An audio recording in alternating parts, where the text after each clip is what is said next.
ਸਤਿ ਸ਼੍ਰੀ ਅਕਾਲ ਜੀ। IDP study abroad expert talk series ਦੇ ਇੱਕ ਹੋਰ ਐਪੀਸੋਡ ਦੇ ਵਿੱਚ ਤੁਹਾਡਾ ਸਵਾਗਤ ਹੈ ਔਰ ਅੱਜ ਦੇ ਇਸ ਐਪੀਸੋਡ ਦੇ ਵਿੱਚ ਅਸੀਂ ਗੱਲ ਕਰਾਂਗੇ ਉਹਨਾਂ ਵਿਦਿਆਰਥੀਆਂ ਨਾਲ ਸੰਬੰਧਿਤ ਜੋ ਕਿ ਕੈਨੇਡਾ ਜਾ ਕੇ ਪੜ੍ਹਨਾ ਚਾਹੁੰਦੇ ਨੇ और इस लिए सारे नाल कुछ खास मेहमान भी मौजूद ने। सो स्वागत करते हैं राहुल कुमार जो कि एसोसिएट डायरेक्टर ने कैनेडा साउथ एशिया, बहुत बहुत स्वागत है जी तोरा। और विपिन वर्मा जो कि currently working as associate director Punjab. Sat Shri अकाल जी। सो अपनी ये डिस्कशन शुरू करने तो पहला अपने दर्शकों को एक ये भी दिखा दी है IDP नाल संबंधित। जी बिल्कुल।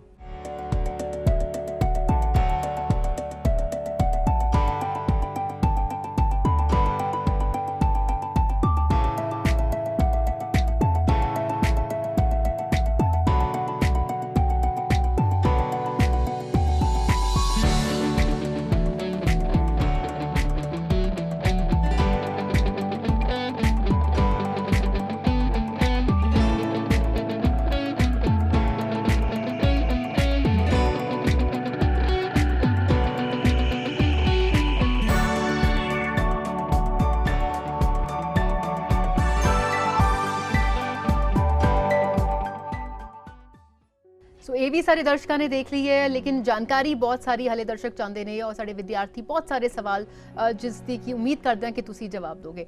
सो राहुल तुहाडे तो सब तो पहला शुरू करते हैं कि क्योंकि जिहड़े विद्यार्थी कैनेडा जाना चाहते हैं कि हाईलाइट्स ने उत्थे स्टडी करने के लिए कैनेडा दे विच। हाँ जी बिल्कुल। वैसे तो बहुत सारे हाईलाइट्स हैं, लेकिन मैं यहाँ पे की हाईलाइट्स मेंशन करूँगा। सबसे ज़रूरी चीज़ जो स्टूडेंट्स को याद रखनी चाहिए वो ये है कि क्वालिटी ऑफ एजुकेशन कनाडा में बहुत अच्छी है। और कुछ जो वर्ल्ड की टॉप यूनिवर्सिटीज़ हैं उसमें से कुछ कैनेडियन यूनिवर्सिटीज़ भी हैं। आप कोई सी भी रैंकिंग देखें तो उसमें आप देखेंगे कि first 15-20 top universities of the world में कनाडा की भी काफ़ी सारी यूनिवर्सिटीज़ हैं। उसके अलावा कॉलेजेस भी वर्ल्ड क्लास एजुकेशन प्रोवाइड करते हैं, तो quality of education is very high.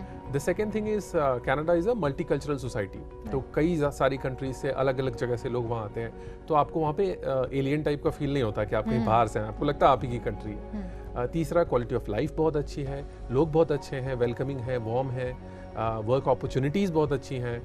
तो जो लोग यहाँ से जाते हैं पढ़ने के लिए उनको पढ़ने के बाद काम भी मिलता है, they make a good career and at the end of all this you also are eligible to apply for immigration. आप जो PR जो पंजाब में एक्चुअली बहुत लोग इसको फॉलो करते हैं PR को, वो भी अपॉर्चुनिटी मिलती है। ओके सो विपिन जी कितने टाइप्स ऑफ इंस्टीट्यूशंस ने कैनेडा दे विच और की कुछ डिफरेंसेस ने इना इंस्टीट्यूशंस दे विच उथे?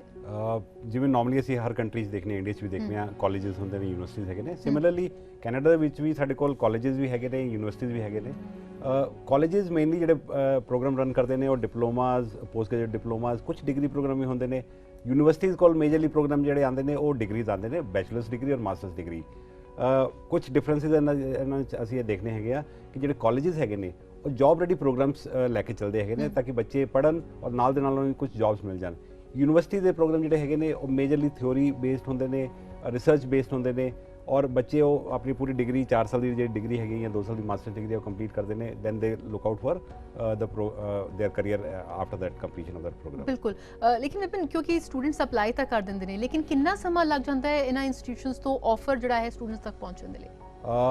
ਇਹ ਵੀ ਡਿਪੈਂਡ ਕਰਦਾ ਹੈਗਾ ਬਿਕੋਜ਼ ਕਾਫੀ ਇੰਸਟੀਟਿਊਸ਼ਨਸ ਨੇ ਉਹਨਾਂ ਦੀ ਕਿੰਨੇ ਬੱਚੇ ਉਹਨਾਂ ਇੰਸਟੀਟਿਊਸ਼ਨਸ ਪੜ੍ਹ ਰਹੇ ਹੈਗੇ ਨੇ, ਉਹਨਾਂ ਦੇ ਪ੍ਰੋਸੈਸ ਕੀ ਹੈਗੇ ਨੇ। ਹਰ ਕਾਲਜ ਦਾ ਇੱਕ ਡਿਫਰੈਂਟ ਪ੍ਰੋਸੈਸ ਹੁੰਦਾ ਹੈ ਜਿਹਦੇ 'ਚ ਉਹ ਬੱਚਿਆਂ ਨੂੰ ਆਫਰ, ਜਦੋਂ ਐਪਲੀਕੇਸ਼ਨ ਆਉਂਦੀ ਹੈ ਉਹਨਾਂ ਨੂੰ ਆਫਰ ਪ੍ਰੋਵਾਈਡ ਕਰਦੇ ਹੈਗੇ ਨੇ।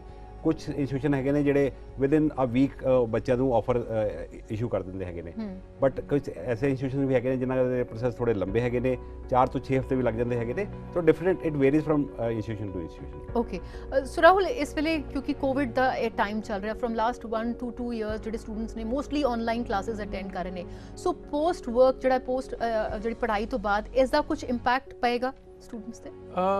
नहीं, इम्पैक्ट नहीं आएगा, नेगेटिव इम्पैक्ट नहीं आएगा। तो बेसिकली हुआ क्या कि जब कोविड ने अचानक हिट करा तो everybody was cot of guard, तो लोगों को पता नहीं था कि कैसे इसको प्रोसीड करें, कैसे टैकल करें। लेकिन कैनेडियन गवर्नमेंट ने स्टूडेंट्स को ये फ्लेक्सिबिलिटी दी कि अगर आपका वीज़ा नहीं आया है या वीज़ा में डिले है या आपका वीज़ा आ भी गया है लेकिन आप ट्रैवल नहीं कर पा रहे हैं बिकॉज ट्रैवल बैन है, तो आप अपनी कंट्रीज से अपने क्लासेस शुरू कर सकते हैं, ऑनलाइन क्लासेस, और इसका आपके वर्क परमिट पे कोई नेगेटिव इम्पैक्ट नहीं आएगा। तो जो भी टाइम आप ऑनलाइन स्टडी कर रहे हैं that will be counted as a physical presence in Canada. और उसके बाद जो आप फुल टाइम वर्क परमिट के लिए जैसे अप्लाई करते थे प्रोग्राम के बाद वो वैसे ही करेंगे, उसका कोई इम्पैक्ट नहीं आएगा।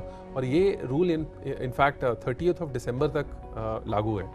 तो जो स्टूडेंट अभी फॉल इनटेक में भी जाना चाहते हैं, अगर वो नहीं जा पा रहे किसी वजह से, वीज़ा डिले है, तो वो अपना क्लास भी ऑनलाइन स्टार्ट कर सकते हैं और उनको भी वर्क परमिट पे कोई नेगेटिव इम्पैक्ट नहीं आएगा। तो ये बड़ी अच्छी चीज़ करी कैनेडियन गवर्नमेंट ने। सो विपिन, क्योंकि हालात हुन काफ़ी डिफरेंट ने, ऑनलाइन क्लासेस इस वेले ज़्यादातर चल रही हैं, सो क्या इंस्टीट्यूशंस किस तरह की डिस्काउंटेड ट्यूशन फीस भी ਲੈ ਰਹੇ ਨੇ ਜਾਂ ਆਫਰ ਕਰ ਰਹੇ ਨੇ? ਐਕਚੁਅਲੀ ਜਿਹੜਾ ਵਰਡ ਹੈਗਾ ਡਿਸਕਾਊਂਟਡ ਟਿਊਸ਼ਨ ਫੀ, ਉਹ ਅਸੀਂ ਉਹਨੂੰ ਸਹੀ ਨਹੀਂ ਕਹਾਂਗੇ।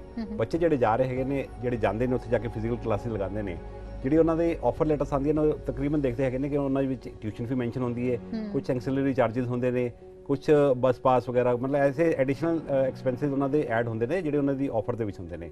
ਹੁਣ ਕਿਉਂਕਿ ਬੱਚੇ ਫਿਜ਼ੀਕਲੀ ਉੱਥੇ ਨਹੀਂ ਜਾ ਪਾ ਰਹੇ, ਇਹ ਉਹਨਾਂ ਦੇ ਸਾਰੇ ਜਿਹੜੇ ਐਕਸਲਰੀ ਚਾਰजेस ਹੈਗੇ ਨੇ ਜਾਂ ਹੋਰ ਜਿਹੜੇ ਐਕਸਟਰਾ ਚਾਰजेस ਲੱਗੇ ਹੁੰਦੇ ਨੇ ਅਪਾਰਟ ਫਰਮ ਦ ਟਿਊਸ਼ਨ ਫੀ, ਉਹ ਇਸ ਵੇਲੇ ਉਹਨਾਂ ਦੇ ਵਿੱਚ ਨਹੀਂ ਆ ਰਹੇ ਹੈਗੇ। ਬੱਚਿਆਂ ਨੂੰ ਇਹ ਲੱਗਦਾ ਕਿ ਹਾਂ ਸਾਡੀ ਫੀਸ ਘਟ ਗਈ ਹੈਗੀ ਹੈ, ਔਰ ਇਹ ਮੈਸੇਜ ਇੱਕ ਚਲਾ ਜਾਂਦਾ ਕਿ ਡਿਸਕਾਊਂਟ ਮਿਲ ਗਿਆ ਹੈਗਾ। ਐਕਚੁਅਲੀ ਡਿਸਕਾਊਂਟ ਨਹੀਂ ਹੈ, ਬਟ ਬੱਚੇ ਸਿਰਫ ਆਪਣੀ ਟਿਊਸ਼ਨ ਫੀ ਪੇ ਕਰ ਰਹੇ ਹੈਗੇ। ਓਕੇ, ਸੋ ਰਾਹੁਲ, ਜਿਸ ਤਰ੍ਹਾਂ ਤੁਸੀਂ ਸਟਾਰਟਿੰਗ 'ਚ ਕਿਹਾ ਕਿ ਹਾਈਲਾਈਟਸ ਬਹੁਤ ਸਾਰੀ ਨੇ ਕੈਨੇਡਾ ਦੇ ਜਿਹੜੇ ਪੜ੍ਹਨ ਆਉਣਾ ਚਾਹੁੰਦੇ ਨੇ, ਲੇਕਿਨ ਜ਼ਿਆਦਾਤਰ ਜਿਹੜੇ ਨੇ ਵਿਦਿਆਰਥੀ ਉਹ ਦੇਖਣਾ ਚਾਹੁੰਦੇ ਨੇ ਵਰਕ ਓਪਰਚੁਨਿਟੀਜ਼ ਕੀ ਹੈ, ਆਪਣਾ ਕਰੀਅਰ ਜਿਹੜਾ ਹੈ ਬਣਾ ਸਕਣ। ਸੋ ਕਿਹੋ ਜਿਹੀ ਓਪਰਚੁਨਿਟੀਜ਼ ਉੱਥੇ ਦੇ ਵਿਦਿਆਰਥੀਆਂ ਨੂੰ ਮਿਲਦੀਆਂ ਨੇ, ਅਵੇਲੇਬਲ ਹੁੰਦੀਆਂ ਨੇ? हाँ जी, कैनेडियन गवर्नमेंट ने बहुत सारी अपॉर्चुनिटीज़ दे रखी हैं इंटरनेशनल स्टूडेंट्स को स्पेशली। तो मैं इसमें 3 कैटेगरीज होती हैं, मैं तीनों को ब्रीफ में एक्सप्लेन कर देता हूँ। सबसे पहली अपॉर्चुनिटी होती है पार्ट टाइम वर्क अपॉर्चुनिटी। तो जो स्टूडेंट वहाँ पढ़ने जाता है, तो जैसे ही वहाँ पे पढ़ाई शुरू करता है, उन स्टूडेंट्स के पास ये फ्लेक्सिबिलिटी होती है कि हफ्ते में 20 घंटे तक वो काम कर सकते हैं, part time work, in addition to their studies. तो वो पढ़ भी रहे हैं और काम भी कर रहे हैं, तो दोनों का बैलेंस बना रहता है। तो दैट इज़ वन। तो उसमें स्टूडेंट्स को खुद ढूंढना पड़ता है पार्ट टाइम वर्क, वो इंस्टीट्यूशन बहुत लिमिटेड हेल्प करता है उसमें, तो खुद ही लेग वर्क करके खुद नौकरियां ढूंढनी पड़ती है स्टूडेंट्स को। सेकंड काइंड ऑफ जो जॉब अपॉर्चुनिटीज़ होती हैं वो होती है कोऑप अपॉर्चुनिटीज़। तो कोऑप करके एक प्रोग्राम होता है, कोऑपरेटिव वर्क करके एक प्रोग्राम होता है कनाडा में, जिसमें work is integral part of the programme. तो जो आप पढ़ाई कर रहे हैं उसी से रिलेटेड आपको काम करना पड़ता है। इट्स लाइक इंटर्नशिप जैसा इंडिया में होता है, बट वो 4 महीने का पेड इंटर्नशिप होता है और उसको वहाँ के कोऑप बोलते हैं। तो हर साल आप 8 महीने क्लास करते हो, 4 महीने काम करते हो, फिर नेक्स्ट ईयर 8 महीने क्लास करते हो, 4 महीने काम करते हो। तो जब तक आपका 2 साल का प्रोग्राम खत्म होता है, आपको ऑलरेडी 8 महीने का फुल टाइम वर्क एक्सपीरियंस हो गया रहता है, विच इज़ पेड वर्क। तो स्टूडेंट्स कुछ कमाई भी कर लेते हैं और साथ के साथ उनको एक्सपीरियंस भी होता है जो कि उनको बाद में काम आता है। और तीसरी जो वर्क अपॉर्चुनिटी होती है वो होती है फुल टाइम वर्क अपॉर्चुनिटी। तो जब आप अपनी पढ़ाई खत्म कर लेते हैं वहाँ पे, उसके बाद you need to apply for additional work permit. तो अगर किसी ने 1 साल की पढ़ाई करी है तो वो 1 साल तक का वर्क परमिट के लिए अप्लाई कर सकता है। किसी ने 2 साल, 3 साल या 4 साल तक की पढ़ाई करी है तो वो 3 साल तक का वर्क परमिट के लिए अप्लाई कर सकता है। तो पढ़ाई खत्म करने के बाद भी आप 3 साल तक वहाँ पे रुक के काम कर सकते हैं। सो ये 3 तरह की अपॉर्चुनिटीज़ गवर्नमेंट ऑफ कनाडा ने दे रखी है। ओके, सो अपॉर्चुनिटीज़ काफ़ी ने, ऑप्शंस ਜਿਹੜੀਆਂ स्टूडेंट्स ਕੋਲ ਕਾਫੀ ਨੇ, ਜਿਸ ਹਿਸਾਬ ਨਾਲ ਵੀ ਜੋ ਉਹਨਾਂ ਨੂੰ ਸੂਟ ਕਰਦਾ ਹੈ they can opt for that. हाँ जी, हाँ जी, बिल्कुल ਬਿਲਕੁਲ। ਔਰ ਜਿਸ ਤਰ੍ਹਾਂ ਦੇ ਨਾਲ ਕੈਨੇਡਾ ਜਿਹੜੇ ਜਾਂਦੇ ਨੇ ਮੋਸਟਲੀ ਟੋਰਾਂਟੋ, ਵੈਂਕੂਵਰ, ਵੱਡੀਆਂ ਸਿਟੀਜ਼ ਦੇ ਨਾਮ ਲੈਂਦੇ ਨੇ। ਸੋ ਰਾਹੁਲ, ਕਿਆ ਸਿਰਫ ਇੰਨੀਆਂ ਇਹ ਵੱਡੀਆਂ ਸਿਟੀਜ਼ ਵਿੱਚ ਹੀ ਅਪਲਾਈ ਕਰਨਾ ਚਾਹੀਦਾ ਕਿਉਂਕਿ ਇੱਥੇ ਜ਼ਿਆਦਾ अपॉर्चुनिटीज़ ਨੇ, और they can opt for some other cities as well? बिल्कुल करना चाहिए। देखिए होता क्या है ना कि जो इंडिया में स्टूडेंट है या पंजाब में जो स्टूडेंट है उसको बहुत ज़्यादा मालूम नहीं है कि कनाडा में कौन कौन सी अच्छी सिटीज़ है। तो उन्होंने जो सुन रखा है वो वही आके बोलते हैं कि हमें वहाँ भेज दो, टोरंटो जाना है, हमारे को वैंकूवर जाना है। लेकिन हम क्या करते हैं एट IDP, हम उनको एजुकेट करते हैं कि देखो सिर्फ यही 2-3 शहर नहीं है कनाडा में। Canada is the second largest country of the world, बहुत बड़ी कंट्री है और वहाँ पे बहुत सारे बड़े शहर हैं, अच्छे शहर हैं जहाँ पे आप जाके आपकी क्वालिटी ऑफ लाइफ बहुत अच्छी होगी। और बहुत सारे अच्छे इंस्टीट्यूशंस हैं उन शहरों में जहाँ आप जाके पढ़ सकते हो। अब क्या है ना कि लोगों को लगता है कि बड़े शहर में ज़्यादा वर्क अपॉर्चुनिटीज़ होती हैं इसलिए हम वहाँ जाते हैं, बट दे डोंट रियलाइज़ कि वहाँ पे लोग भी ज़्यादा हैं, इंटरनेशनल स्टूडेंट्स भी ज़्यादा वहाँ जा रहे हैं, तो कंपटीशन भी ज़्यादा है, कॉस्ट ऑफ लिविंग भी ज़्यादा होगी, कॉस्ट ऑफ लिविंग भी बहुत ज़्यादा होता है in comparison to smaller cities. तो हम स्टूडेंट्स को सजेस्ट करते हैं कि आप अपना प्रायोरिटी देखो, कहाँ पे आपको अच्छा प्रोग्राम मिल रहा है, अच्छा इंस्टीट्यूशन मिल रहा है, अपना क्वालिटी ऑफ लाइफ देखो, बजट देखो कि कॉस्ट ऑफ लिविंग कितना लग रहा है, and then take your decision. Because हर किसी के लिए ना बड़ा शहर is not a good choice, for everybody it's different. जी बिल्कुल। मैं ये रिक्वेस्ट करूंगा राधा जी की, आप एक कनाडा का एक AV है जो हम अपने व्यूअर्स को दिखाना चाहेंगे, तो अगर वो प्लीज दिखा दें।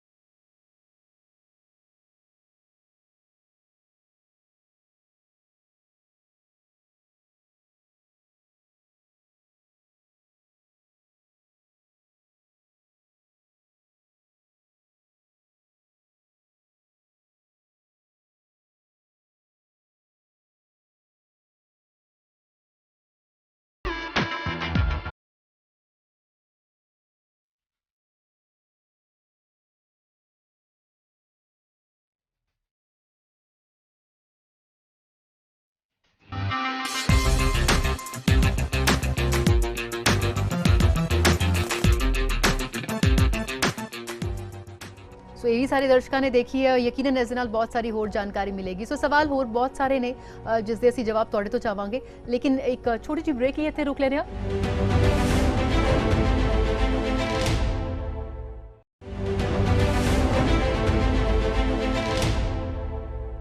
Welcome back. IDP study abroad expert talk series ਦੇ ਵਿੱਚ ਇੱਕ ਵਾਰ ਫਿਰ ਆਪਣੀ ਗੱਲਬਾਤ ਦਾ ਸਿਲਸਿਲਾ ਅੱਗੇ ਵਧਾਉਂਦੇ ਹਾਂ। ਸੋ ਵਿਪਿਨ ਜੀ, ਜਿਸ ਤਰ੍ਹਾਂ ਨਾਲ ਬ੍ਰੇਕ ਤੋਂ ਜਾਣ ਤੋਂ ਪਹਿਲਾਂ ਰਾਹੁਲ ਜੀ ਨੇ ਕਿਹਾ ਕਿ ਛੋਟੀ ਸਿਟੀਜ਼ ਦੇ ਵੱਲ ਵੀ ਰੁਕ ਕਰਨਾ ਚਾਹੀਦਾ, ਉੱਥੇ ਵੀ ਓਪਰਚੁਨਿਟੀਜ਼ ਨੇ। ਅਜਿਹੇ ਵਿਚਕਾਰ ਜਿਹੜੇ ਰੀਜਨਲ ਕੈਂਪਸ ਨੇ, ਇੱਥੇ ਕੀ ਕੁਝ ਆਪਸ਼ਨਸ ਅਵੇਲੇਬਲ ਨੇ ਸਟੂਡੈਂਟਸ ਲਈ? ਫਿਰ ਜਿਵੇਂ ਹੁਣੇ ਅਸੀਂ ਡਿਸਕਸ ਕੀਤਾ ਕਿ ਠੀਕ ਹੈ ਕੈਂਪਸਿਸ ਵੱਧ ਰਹੇ ਹੈਗੇ ਨੇ, ਵੱਡੀ ਸਿਟੀਜ਼ ਨਹੀਂ ਦੇਖੀ ਜਾਂਦੀਆਂ, ਅਸੀਂ ਛੋਟੇ ਕੈਂਪਸ, ਛੋਟੀ ਸਿਟੀਜ਼ ਦੇ ਵਿੱਚ ਜਿਹੜੇ ਰੀਜਨਲ ਕੈਂਪਸ ਖੁੱਲ੍ਹੇ ਹੈਗੇ ਨੇ ਉਹਨਾਂ ਵੱਲ ਵੀ ਜਾਈਏ, ਬਿਕੋਜ਼ ਇਹ ਜਿਹੜੇ ਕਾਲਜਿਸ ਹੈਗੇ ਨੇ ਦੇ ਆਰ ਨੋਨ ਕਾਲਜਿਸ, ਉਹਨਾਂ ਦੀ ਕੁਆਲਿਟੀ ਆਫ ਐਜੂਕੇਸ਼ਨ ਦੇ ਵਿੱਚ ਕੋਈ ਕੰਪਰੋਮਾਈਜ਼ ਨਹੀਂ ਹੈਗਾ। ਉਹ ਵਾਲੇ ਸਿਟੀਜ਼ ਦੇ ਜਾ ਕੇ ਬੈਨੀਫਿਟਸ ਜਿਹੜੇ ਸਾਨੂੰ ਮਿਲਦੇ ਹੈਗੇ ਨੇ, ਕਾਸਟ ਆਫ ਲਿਵਿੰਗ ਬਹੁਤ ਘੱਟ ਜਾਂਦੀ ਹੈਗੀ ਹੈ, ਜੌਬ ਓਪਰਚੁਨਿਟੀਜ਼ ਦੇ ਵਿੱਚ ਤੁਹਾਨੂੰ ਇੰਨਾ ਕੰਪੀਟੀਸ਼ਨ ਨਹੀਂ ਮਿਲਦਾ ਜਿੰਨਾ ਵੱਡੀ ਸਿਟੀਜ਼ ਦੇ ਵਿੱਚ ਮਿਲਦਾ ਹੈਗਾ। ਇਸ ਤੋਂ ਇਲਾਵਾ ਅਗਰ ਅਸੀਂ ਦੇਖੀਏ ਜਾਏ ਤੇ ਜਿਹੜਾ ਵੱਡੀ ਸਿਟੀਜ਼ ਦਾ ਹਸਲ ਬਸਲ ਵਾਲੀ ਲਾਈਫ ਹੈਗੀ ਹੈ, ਬੱਚਿਆਂ ਦਾ ਡਿਸਟਰੈਕਸ਼ਨ ਕਿਤੇ ਨਾ ਕਿਤੇ ਹੋ ਜਾਂਦਾ ਹੈ। ਇਸ ਛੋਟੀ ਸਿਟੀਜ਼ ਦੇ ਵਿੱਚ ਉਹ ਚੀਜ਼ਾਂ ਨਹੀਂ ਮਿਲਦੀਆਂ ਹੈਗੀਆਂ ਔਰ ਬੱਚੇ ਕਾਫੀ ਕੰਸੈਂਟਰੇਟਡ ਰਹਿੰਦੇ ਨੇ ਆਪਣੀ ਸਟੱਡੀਜ਼ ਦੇ ਉੱਪਰ। ਉਹ ਇੱਕ ਬੜਾ ਵੱਡਾ ਬੈਨੀਫਿਟ ਮਿਲਦਾ ਹੈ ਜਿਹੜੇ ਬੱਚੇ ਜਾ ਕੇ ਛੋਟੀ ਸਿਟੀਜ਼ ਦੇ ਵਿੱਚ ਰੀਜਨਲ ਕੈਂਪਸ ਦੇ ਵਿੱਚ ਪੜ੍ਹਦੇ ਹੈਗੇ ਨੇ, ਬਿਕੋਜ਼ ਉਹਨਾਂ ਉਹ ਪੜ੍ਹਨ ਦੇ ਬਾਅਦ ਉਹਨਾਂ ਕੋਲ ਆਪਸ਼ਨਸ ਹੁੰਦੀਆਂ ਨੇ, ਉਹ ਫਿਰ ਵੱਡੀ ਸਿਟੀ ਜਾ ਕੇ ਆਪਣੀ ਜਦੋਂ ਟਰਮਸ ਕੰਪਲੀਟ ਹੋ ਜਾਂਦੀਆਂ ਨੇ, ਵੱਡੀ ਸਿਟੀ ਜਾ ਕੇ ਰਹਿ ਸਕਦੇ ਨੇ, एक्सपीरियंस ਲੈ ਸਕਦੇ ਨੇ और फिर अपना कोर्स कंप्लीट करने वास्ते अपनी छोटी सिटी चले जाते हैं। एक चीज़ मैं ऐड करना चाहूँगा विपिन के आंसर में कि जब आप किसी छोटे रीजनल कैंपस में जाते हैं पढ़ने के लिए, तो उसमें क्या होता है कि वही प्रोग्राम्स रन करते हैं कॉलेज या यूनिवर्सिटीज़, वही प्रोग्राम्स रन करती हैं जो जिसके लिए उसी रीजनल एरिया में जॉब अपॉर्चुनिटीज़ अवेलेबल हो। तो ऐसा नहीं है कि आप जाएँ और उसके बाद आपको वापस बड़े शहर जाके नौकरी ढूंढनी पड़ेगी, उसी एरिया में आपको अच्छी नौकरियाँ मिल जाएंगी बिकॉज वही प्रोग्राम्स वो लोग चलाते हैं। Okay, so that's quite informative. और विपिन, जिस तरह ਦੇ ਨਾਲ ਇਸ ਵੇਲੇ ਜਨਵਰੀ 2022 ਦੇ ਇਨਟੇਕ ਚੱਲ ਰਹੇ ਨੇ, ਇਸ ਤੋਂ ਬਾਅਦ ਨੈਕਸਟ ਇਨਟੇਕ ਕਦੋਂ ਹੈ ਔਰ ਕੀ ਸਾਈਜ਼ ਰਹੇਗਾ in case of number of students ਜਿਹੜੇ ਨੇ ਉਹ ਜਿਹੜਾ ਜਾਣਾ ਚਾਹੁੰਦੇ ਨੇ? ਬੜਾ ਚੰਗਾ ਕੁਐਸਚਨ ਹੈਗਾ, ਬਿਕੋਜ਼ ਬੱਚੇ ਜਿਹੜੇ ਹੈਗੇ ਨੇ ਉਹਨਾਂ ਨੂੰ ਪਤਾ ਹੁੰਦਾ ਕਿ ਇਨਟੇਕ ਆ ਰਿਹਾ ਹੈਗਾ, ਅਗਲਾ ਇਨਟੇਕ ਆ ਰਿਹਾ ਹੈਗਾ, ਕਦੋਂ ਅਸੀਂ ਜਾਈਏ, ਅਗਲੇ ਇਨਟੇਕ ਚਲੇ ਜਾਂਦੇ ਹੈਗੇ ਆ। ਹੁਣ ਨੈਕਸਟ ਜਿਹੜਾ 22 ਜਨਵਰੀ ਇਨਟੇਕ ਹੈਗਾ ਜਿੱਥੇ ਤਕਰੀਬਨ ਸਟੂਡੈਂਟ ਜਾ ਰਹੇ ਹੈਗੇ ਨੇ, ਸਭ ਤੋਂ ਵੱਡਾ ਇਨਟੇਕ ਜਿਹੜਾ ਹੁੰਦਾ ਸੈਪਟੈਂਬਰ ਦਾ ਹੁੰਦਾ ਹੈ। ਅਗਰ ਅਸੀਂ ਕੰਪੇਅਰ ਕਰੀਏ ਇਨਟੇਕਸ ਇੱਕ ਇਨਟੇਕ ਨੂੰ ਦੂਜੇ ਇਨਟੇਕ ਨਾਲ, ਤਾਂ ਜਿਹੜਾ ਸਭ ਤੋਂ ਵੱਡਾ ਇਨਟੇਕ ਹੈ ਸੈਪਟੈਂਬਰ ਹੈਗਾ, ਉਹਦੇ ਬਾਅਦ ਜਨਵਰੀ ਇਨਟੇਕ ਆਉਂਦਾ ਜਿਹਦੇ ਵਿੱਚ ਤਕਰੀਬਨ 60% ਬੱਚੇ as compare to September intake ਜਾਂਦੇ ਨੇ। ਪ੍ਰੋਗਰਾਮਸ ਇੰਨੇ ਆਪਸ਼ਨਸ ਅਵੇਲੇਬਲ ਜਿਹੜੇ ਹੁੰਦੇ ਨੇ। ਉਸ ਤੋਂ ਬਾਅਦ ਥਰਡ ਜਿਹੜਾ ਆਪਸ਼ਨ ਆਉਂਦਾ ਹੈਗਾ ਸਮਰ ਇਨਟੇਕ ਵਿਚ ਇਜ਼ ਮੇ ਇਨਟੇਕ, ਉਹਦੇ ਵਿੱਚ ਤਕਰੀਬਨ 30% ਆਪਸ਼ਨਸ ਹੁੰਦੀਆਂ ਨੇ ਜਿਹੜੇ ਪ੍ਰੋਗਰਾਮਸ ਅਵੇਲੇਬਲ ਹੁੰਦੇ ਨੇ, ਬੱਚੇ ਜਾ ਸਕਦੇ ਨੇ। ਅਗਰ ਇਸ ਵੇਲੇ ਬੱਚਾ ਪਲਾਨ ਕਰ ਰਿਹਾ ਹੈਗਾ ਜਨਵਰੀ ਵਿੱਚ ਜਾਣ ਵਾਸਤੇ, ਉਹਨੂੰ ਆਪਸ਼ਨਸ ਮਿਲ ਰਹੇ ਹੈਗੇ ਨੇ, ਉਹ ਵੇਟ ਨਾ ਕਰੇ, ਇਮੀਡੀਏਟਲੀ ਅਪਲਾਈ ਕਰੇ। ਅਗਰ ਉਹ ਮਿਸ ਕਰ ਗਿਆ, ਹੋ ਸਕਦਾ ਹੈ ਕਿ ਉਹਨੂੰ ਆਪਸ਼ਨ ਜਿਹੜੀ ਹੈਗੀ ਮੇ ਦੀ ਨਾ ਮਿਲੇ ਔਰ ਉਹਨੂੰ ਅੱਗੇ ਸੈਪਟੈਂਬਰ 'ਚ ਜਾਣਾ ਪਏ, ਤਾਂ ਉਹਦਾ ਡਿਲੇ ਆ ਜਾਏਗਾ ਤਕਰੀਬਨ 6-8 ਮਹੀਨੇ ਦਾ। ਪਲਾਨ ਕਰੋ, ਹੁਣੇ ਕਰੋ ਔਰ ਅਰਲੀਐਸਟ ਆ ਕੇ ਅਪਲਾਈ ਕਰੋ ਤਾਂ ਕਿ ਤੁਸੀਂ ਜਨਵਰੀ 'ਚ ਆਪਣਾ ਪ੍ਰੋਗਰਾਮ ਲੈ ਕੇ ਇਮੀਡੀਏਟਲੀ ਟਰੈਵਲ ਕਰਕੇ ਉੱਥੇ ਸਟੱਡੀ ਕਰ ਸਕੋ। ਸੋ ਫਿਰ ਇਸ ਵੇਲੇ ਤੁਸੀਂ ਕਿੰਨੇ ਇੰਸਟੀਟਿਊਸ਼ਨਸ ਦੇ ਨਾਲ ਕੈਨੇਡਾ ਦੇ ਵਿੱਚ ਕੰਮ ਕਰ ਰਹੇ ਹੋ, ਕਿਉਂਕਿ ਵਰਚੁਅਲ ਫੇਅਰਸ ਵੀ ਤੁਸੀਂ ਲਗਾ ਰਹੇ ਹੋ, ਸੋ ਕਿੰਨੇ ਕੁ ਜ਼ਿਆਦਾ ਲੋਕ ਇਸ ਵੇਲੇ ਪਾਰਟਿਸਿਪੇਟ ਕਰ ਰਹੇ ਨੇ ਨਾ virtual fairs? IDP as a company ਜਿਹੜੇ ਅਸੀਂ ਤਕਰੀਬਨ 100+ ਇੰਸਟੀਟਿਊਸ਼ਨ ਜਿਹੜੇ ਹੈਗੇ ਨੇ, ਜਿਹੜੇ ਡਾਇਰੈਕਟਲੀ ਸਾਡੇ ਨਾਲ ਕੰਮ ਕਰ ਰਹੇ ਹੈਗੇ ਨੇ, ਉਹ ਆਉਂਦੇ ਰਹਿੰਦੇ ਨੇ ਸਾਡੇ ਕੋਲ। ਫਿਜ਼ੀਕਲੀ ਵੀ ਆਉਂਦੇ ਸੀ, ਹੁਣ ਡਿਊ ਟੂ ਲੋਕਡਾਊਨ ਨਹੀਂ ਆ ਰਹੇ, ਬਟ ਸਾਡੇ ਵਰਚੁਅਲ ਫੇਅਰ ਸ਼ੁਰੂ ਹੋ ਗਏ ਨੇ, ਕੰਟੀਨਿਊਸਲੀ ਚੱਲ ਰਹੇ ਹੈਗੇ ਨੇ ਪੰਜਾਬ ਦੇ ਵਿੱਚ। ਇਸ ਵੇਲੇ ਸਟੂਡੈਂਟ ਆ ਕੇ ਇੰਸਟੀਟਿਊਸ਼ਨ ਨੂੰ ਮਿਲ ਸਕਦੇ ਹੈਗੇ ਨੇ। ਇਸ ਵੇਲੇ ਵੀ ਸਾਡੇ ਕੋਲ 50 ਤੋਂ ਜ਼ਿਆਦਾ ਇੰਸਟੀਟਿਊਸ਼ਨ ਜਿਹੜੇ ਹੈਗੇ ਨੇ ਉਹ ਵਰਚੁਅਲ ਫੇਅਰਸ ਦੇ ਵਿੱਚ ਆ ਰਹੇ ਨੇ। ਡਿਵਾਈਡਡ ਹੈਗੇ ਨੇ, ਅਲੱਗ-ਅਲੱਗ ਸਿਟੀ ਦੇ ਵਿੱਚ ਵੇਰੀ ਕਰਨਗੇ, ਬਟ 50+ ਇੰਸਟੀਟਿਊਸ਼ਨ ਜਿਹੜੇ ਨੇ ਸਾਡੇ ਵਰਚੁਅਲ ਆਫਿਸਿਸ ਫੇਅਰਸ ਦੇ ਵਿੱਚ ਆ ਰਹੇ ਨੇ, ਬੱਚਿਆਂ ਨੂੰ ਮਿਲ ਰਹੇ ਨੇ, ਗਾਈਡ ਕਰ ਰਹੇ ਨੇ ਕਿਹੜਾ ਪ੍ਰੋਗਰਾਮ ਕਿਹੜੀ ਯੂਨੀਵਰਸਿਟੀ ਉਹਨਾਂ ਵਾਸਤੇ ਸਹੀ ਰਹੇਗੀ, ਕਿੰਨੀ ਟਿਊਸ਼ਨ ਫੀ, ਐਲੀਜੀਬਿਲਿਟੀ ਕ੍ਰਾਈਟੇਰੀਆ, ਸਭ ਕੁਝ directly coming from the institution ਬੱਚਿਆਂ ਨੂੰ ਇਨਫੋਰਮੇਸ਼ਨ ਮਿਲ ਰਹੀ ਹੈਗੀ ਨੇ। ਆਈ ਵੁੱਡ ਸੁਜੈਸਟ ਕਿ ਤੁਸੀਂ ਆ ਕੇ ਐਨ ਇੰਸਟੀਟਿਊਸ਼ਨ ਨੂੰ ਇਸ ਫੇਅਰ ਦੇ ਵਿੱਚ ਮਿਲੋ ਔਰ ਆਪਣੀ ਰਾਈਟ ਇਨਫੋਰਮੇਸ਼ਨ ਲੈ ਕੇ ਇਮੀਡੀਏਟਲੀ ਅਪਲਾਈ ਕਰੋ ਸੋ ਦੈਟ ਜਨਵਰੀ ਇਨਟੇਕ ਤੁਹਾਡਾ ਮਿਸ ਨਾ ਹੋਵੇ। ਬਿਲਕੁਲ ਰਾਹੁਲ, ਬੇਸਿਕਲੀ ਕੈਨੇਡਾ ਜਾਣ ਲਈ ਆਇਲਸ ਦਾ ਬੱਚੇ ਸਹਾਰਾ ਲੈਂਦੇ ਨੇ, ਮੇਜਰਲੀ ਉਹੀ ਐਕਸੈਪਟਡ ਹੈ, ਲੇਕਿਨ ਇਹ ਵੀ ਮੰਨਿਆ ਜਾਂਦਾ ਕਿ ਹੋਰ ਵੀ ਇੰਗਲਿਸ਼ ਦੇ ਟੈਸਟ ਨੇ ਜਿਹੜੇ ਐਕਸੈਪਟੇਬਲ ਨੇ। ਕਿਆ ਇਹ ਸਹੀ ਹੈ ਇਨਫੋਰਮੇਸ਼ਨ ਕਿ ਹੋਰ ਟੈਸਟ ਵੀ ਵਿਦਿਆਰਥੀ ਦੇ ਸਕਦੇ ਨੇ ਔਰ ਕਿਆ ਇਸ ਦਾ ਕੋਈ ਜਿਹੜਾ ਵੀਜ਼ਾ ਅਪਰੂਵਲ ਹੈ ਉਸ 'ਤੇ ਕੋਈ असर ਪੈਂਦਾ? हाँ जी, देखिए ऐसा है कि जब भी आप किसी इंस्टीट्यूशन, कैनेडियन इंस्टीट्यूशन की वेबसाइट पे जाएंगे तो वहाँ पे आपको बहुत सारे टेस्ट अप्रूव दिखेंगे। जो इंस्टीट्यूशन ने कहा है कि ठीक है अगर कोई स्टूडेंट ये सारे इंग्लिश के टेस्ट देता है तो वील एक्सेप्ट दैट स्टूडेंट। लेकिन जब आपको ऑफर आ गया उसके बाद जब आपने वीज़ा अप्लाई करनी है तो वीज़ा का एक कैटेगरी होता है SDS, उसमें आइल्स मैंडेटरी है। ओके तो आपको आइल्स देना ही पड़ता है। तो हम स्टूडेंट्स को ये सजेस्ट करते हैं कि इधर उधर दूसरे टेस्ट देके देने से अच्छा है कि आप एक टेस्ट दो, जिससे कि आपको एडमिशन भी मिल जाएगा इंस्टीट्यूशन में और वीज़ा में भी काम आएगा। और जब कोई स्टूडेंट एसडीएस के अंदर वीज़ा अप्लाई करता है तो उसकी वीज़ा अप्रूवल चांसेस दूसरी कैटेगरी के कंपैरिजन में बहुत हाई होता है। तो it is always advisable to students कि आप एडमिशन लो using your IELTS academic score and then apply for visa using your IELTS score also. Okay so ਜਿਹੜੇ ਵਿਦਿਆਰਥੀ ਮੋਸਟਲੀ ਕੈਨੇਡਾ ਜਾ ਕੇ ਪੜ੍ਹਦੇ ਨੇ ਜਾਂ ਪੜ੍ਹਨਾ ਚਾਹੁੰਦੇ ਨੇ, ਇੱਕ ਗੋਲ ਉਹਨਾਂ ਦਾ ਹੁੰਦਾ ਇਮੀਗ੍ਰੇਸ਼ਨ ਦਾ ਕਿ ਉੱਥੇ ਇਮੀਗ੍ਰੇਟ ਕਰਨਾ ਹੈ, ਸੋ ਇਸ ਬਾਰੇ ਕੁਝ ਤੁਸੀਂ ਹੋਰ ਜਾਣਕਾਰੀ ਦੇ ਸਕਦੇ ਹੋ? देखिए, ऐसा है कि मैं इमिग्रेशन एक्सपर्ट नहीं हूँ, इनफैक्ट हम लोग इमिग्रेशन में डील नहीं करते, लेकिन ये क्वेश्चन हमें बहुत ज़्यादा मिलता है स्टूडेंट से। तो हम स्टूडेंट्स को क्या करते हैं, हम पेरिफेरल इन्फॉर्मेशन देते हैं और उनको राइट रिसोर्सेज पे गाइड करते हैं। जैसे कोई भी स्टूडेंट जब IRCC की वेबसाइट पे जाएगा तो वहाँ पे उसको इमिग्रेशन रिलेटेड भी सारी इन्फॉर्मेशन मिल जाएगी।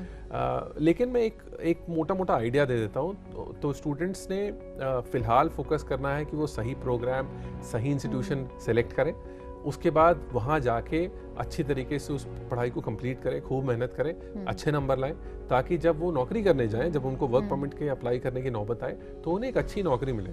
और जब उन्हें एक अच्छी नौकरी मिल जाएगी तो इन सब चीज़ों के लिए उन्हें पॉइंट्स मिलेंगे जब वो इमिग्रेशन के लिए अप्लाई करेंगे।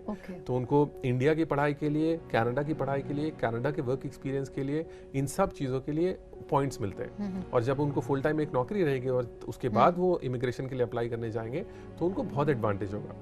अच्छा, एक चीज़ मैं और हाईलाइट करना चाहूँगा कि कई सारे previous immigration ministers of Canada ने भी ये बोला है कि we see international students as the best fit to become a future Canadian. कि आज जो इंटरनेशनल स्टूडेंट कनाडा में जा रहा है वो फ्यूचर में बहुत अच्छा कैनेडियन सिटीजन बन के निकलेगा, बिकॉज वो पढ़ाई करते समय वो कल्चर सीख जाते हैं, वहाँ के लोगों से इंटरेक्ट करना सीख जाते हैं, उनकी इंग्लिश अच्छी हो जाती है। उसके अलावा उन्होंने वहाँ पढ़ाई कर ली, काम करने का एक्सपीरियंस ले लिया, उसके बाद जब वो जाते हैं इमिग्रेट करने के लिए कनाडा में तो उनको बहुत कंफर्टेबल लगता है सब कुछ in comparison to people who directly apply for immigration from here. तो ये सारे एडवांटेजेस हैं इंटरनेशनल स्टूडेंट्स। बिल्कुल, सो देयर इज अ वे ਜਿਹੜਾ ਤੁਸੀਂ ਸਟੈਪ ਬਾय ਸਟੈਪ ਉਹਨੂੰ ਫੋਲੋ ਕਰੋ ਔਰ ਬਿਲकुल ਔਰ ਇਸ ਤੋਂ ਬਾਅਦ ਜੋ ਵੀ ਅਚੀਵ ਕਰਨਾ ਚਾਹੁੰਦੇ ਹੋ ਉੱਥੇ ਇਮੀਗ੍ਰੇਟ ਕਰਨਾ ਹੈ so that they it becomes easy for them. Absolutely. Okay, so ਬਹੁਤ ਸਾਰੇ ਅਜਿਹੇ ਵਿਦਿਆਰਥੀ ਹੁੰਦੇ ਨੇ ਵਿਪਨ ਜਿਨ੍ਹਾਂ ਦੀ ਐਜੂਕੇਸ਼ਨ 'ਚ ਕੁਝ ਨਾ ਕੁਝ ਗੈਪ ਆ ਜਾਂਦਾ ਹੈ, ਸੋ ਕਿੰਨਾ ਗੈਪ ਐਕਸੈਪਟੇਬਲ ਹੈ ਉੱਥੇ? ਓਕੇ, डिपेंड करता है गैप की ਅਸੀਂ ਕਿਸ ਨੂੰ ਕਹਿ ਰਹੇ ਹੈਗੇ ਆ। ਇੱਕ ਬੱਚਾ ਜਿਹਨੇ ਸਟੱਡੀ ਕੰਪਲੀਟ ਕਰ ਲਈ ਉਹਦੇ ਬਾਅਦ ਉਹਨੇ 2-4-5 ਸਾਲ ਕੁਝ ਨਹੀਂ ਕੀਤਾ ਹੋ ਗਿਆ ਔਰ ਫਿਰ ਉਹ ਕਹਿੰਦਾ ਮੈਂ ਆ ਕੇ ਪੜ੍ਹਨਾ ਹੈਗਾ, ਬੇਸਿਕਲੀ ਇਹ ਰਿਫਲੈਕਟ ਕਰਦਾ ਕਿ ਸਟੂਡੈਂਟ ਇੱਕ ਜੈਨੂਇਨ ਨਹੀਂ ਹੈਗਾ, ਉਹਨੇ ਸਟੱਡੀ ਛੱਡਤੀ ਸੀ, ਹੁਣ 5 ਸਾਲ ਬਾਅਦ ਇਮੀਡੀਏਟਲੀ ਪਲਾਨ ਕੀਤਾ ਕਿ ਚਲੋ ਮੈਂ ਬਾਹਰ ਚਲਾ ਜਾਵਾਂ ਔਰ ਉਹ ਰੂਟ ਲੈ ਰਿਹਾ ਸਟੱਡੀ ਵੀਜ਼ਾ ਦਾ। ਅਗਰ ਬੱਚੇ ਨੇ ਸਟੱਡੀ ਕਰਨ ਦੇ ਬਾਅਦ 2-4 ਸਾਲ ਆਪਣਾ ਜੌਬ ਕੀਤੀ ਹੈਗੀ ਹੈ, ਮਤਲਬ ਉਹਦੇ ਕੋਲ ਗੈਪ ਕਰਨ ਵਾਸਤੇ ਕੋਈ ਜੈਨੂਇਨ ਡਾਕੂਮੈਂਟਸ ਅਵੇਲੇਬਲ ਹੈਗੇ ਨੇ, ਉਹ ਸਟੂਡੈਂਟਸ ਫਿਰ ਵੀ ਕੰਸੀਡਰ ਕਰ ਲਿੱਤੇ ਜਾਂਦੇ ਨੇ। ਡਿਪੈਂਡ ਕਰਦਾ ਅਗਰ ਕਾਲਜਿਸ ਵਾਸਤੇ ਜਾ ਰਹੇ ਨੇ 4-5 ਸਾਲ ਦਾ ਵਿੱਚ ਉਹਨਾਂ ਨੇ ਐਕਸਪੀਰੀਅੰਸ ਲੈ ਲਿਆ, ਸਟੱਡੀ ਕੀਤੀ ਹੈਗੀ ਹੈ, ਉਹਦੇ ਬਾਅਦ ਜੌਬ ਕੀਤੀ ਹੈਗੀ ਹੈ, ਡਾਕੂਮੈਂਟਸ ਹੈਗੇ ਨੇ ਪ੍ਰੂਵ ਕਰਨ ਵਾਸਤੇ ਦੈਟ ਯੈਸ ਉਹਨਾਂ ਨੇ ਰੈਲੇਵੈਂਟ ਜੌਬ ਵੀ ਕੀਤੀ ਹੈ, ਉਹਦੇ ਬਾਅਦ ਸੇਮ ਪ੍ਰੋਗਰਾਮ ਦੇ ਵਿੱਚ ਜਾ ਰਹੇ ਹੈਗੇ ਨੇ, ਸਿਮਿਲਰ ਪ੍ਰੋਗਰਾਮ ਦੇ ਵਿੱਚ ਜਾ ਰਹੇ ਹੈਗੇ ਨੇ, ਕੰਸੀਡਰ ਕੀਤੇ ਜਾਂਦੇ ਨੇ। ਯੂਨੀਵਰਸਿਟੀ ਦੇ ਵਿੱਚ ਥੋੜ੍ਹਾ ਜਿਹਾ ਹੋਰ 5-6 ਸਾਲ ਦਾ ਵੀ ਅਗਰ ਵਿੱਚ ਉਹਨਾਂ ਕੋਲ ਵਰਕ ਐਕਸਪੀਰੀਅੰਸ ਹੈਗਾ ਕਾਊਂਟ ਕੀਤਾ ਜਾਂਦਾ ਹੈ। ਅਗਰ ਅਸੀਂ ਦੇਖੀਏ MBA ਜਿਵੇਂ ਪ੍ਰੋਗਰਾਮ ਹੈਗਾ, MBA 'ਚ ਨੋਰਮਲੀ ਰਿਕੁਆਇਰਮੈਂਟ ਹੁੰਦੀ ਹੈ ਤੇ 3-4 ਸਾਲ ਦਾ ਮੈਨੇਜਰੀਅਲ ਐਕਸਪੀਰੀਅੰਸ ਚਾਹੀਦਾ ਹੁੰਦਾ ਹੈ।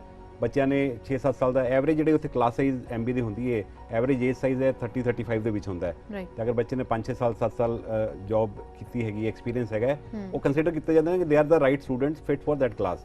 ਤੇ ਇਸ ਤਰ੍ਹਾਂ ਦੇ ਬੱਚੇ ਹੈਗੇ ਨੇ, ਕੰਸੀਡਰ ਕਰ ਲਿੱਤੇ ਜਾਂਦੇ ਨੇ। ਬਟ ਅਗਰ ਉਹਨਾਂ ਦਾ ਕੋਈ ਗੈਪ ਨਹੀਂ ਹੈਗਾ, ਆਈ ਵੁੱਡ ਸੁਜੈਸਟ ਕਿ ਉਹ ਗੈਪ ਦੇ ਬੇਸਿਸ ਤੇ ਉਹਨਾਂ ਦੇ ਰਿਜੈਕਸ਼ਨ ਦੇ ਚਾਂਸਸ ਕਾਫੀ ਵੱਧ ਜਾਂਦੇ ਹੈਗੇ। ਓਕੇ, ਸੋ ਕਾਫੀ ਵੈਲਿਊਏਬਲ ਜਿਹੜੀ ਇਨਫੋਰਮੇਸ਼ਨ ਤੁਸੀਂ ਸਾਡੇ ਕੰਸਰਨ ਵਿਦਿਆਰਥੀਆਂ ਨੂੰ ਦੇ ਰਹੇ ਹੋ। ਆਪਣੀ ਇਹ ਚਰਚਾ ਡਿਸਕਸ਼ਨ ਇਸੇ ਤਰ੍ਹਾਂ ਜਾਰੀ ਰੱਖਾਂਗੇ। ਫਿਲਹਾਲ ਇੱਕ ਹੋਰ ਛੋਟੀ ਜਿਹੀ ਬ੍ਰੇਕ ਲਈ ਇੱਥੇ ਰੁਕ ਲੈਂਦੇ ਹਾਂ, ਤੁਸੀਂ ਬਣੇ ਰਹੋ ਸਾਡੇ ਨਾਲ।